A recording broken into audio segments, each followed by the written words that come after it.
Hello, I show you how to find OBD port of the Peugeot 308. Now, the port it's not on the standard place. For that time show you how to find. Okay. Maybe you can use tools like this, but I'm removed before that and now it's very easy. First remove this cover.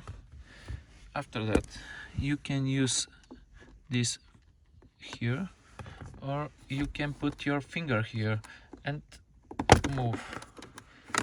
Now, very easy.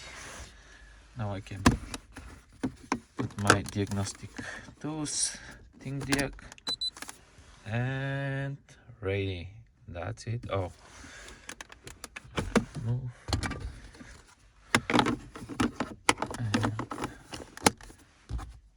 Move back again, everything.